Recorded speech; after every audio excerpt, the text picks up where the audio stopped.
자, 다음 질문이 출산을 하게 되면 당뇨가 남아있나요? 아니면 없어지나요? 아니면 일반 당뇨에 걸릴 확률이 높아지나요? 아, 요거 많이들 네네. 여쭤보시는데. 네. 예, 예. 당이라는 게 아기한테는 우리 차로 치면은 고급 휘발유에 해당하거든요. 그래서 태아한테 공급적으로 양질의 에너지, 아주 중요한 에너지를 지속적으로 공급하기 위해서 임신 중 증가하는 여러 가지 호르몬들이 혈당을 높이는 건데 그게 과해져서 이제 임신성 당뇨가 생기는 거고, 따라서 태반이 아기를 분만하고 떨어지면은 그런 호르몬들이 감소하기 때문에 임신성 당뇨가 대부분 없어집니다.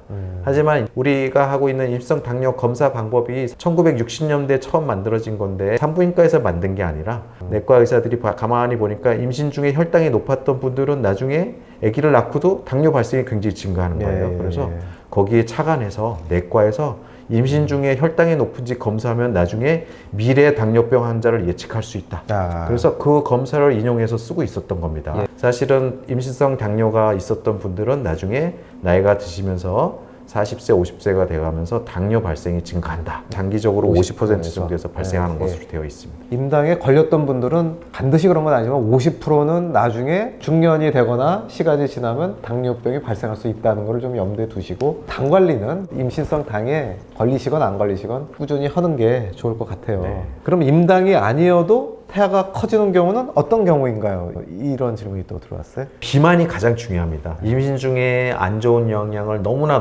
많이 미칩니다. 우리 산모의 비만, 네, 태아 산모의 비만. 예. 임신성 당뇨 연구에서 심지어 임당 조절하는 것보다 비만 조절하는 게 더 효과적일 수도 있다. 그렇죠. 뭐 이런 얘기까지 나올 정도로 비만이 굉장히 중요하고요. 그 외에도 보면은 엄마가 비만이 아니고 뭐 좀 마르고 등치도 왜소해도 아기가 큰 경우들이 많이 있는데 이런 유전적인 성향도 많이 있는 것 같습니다.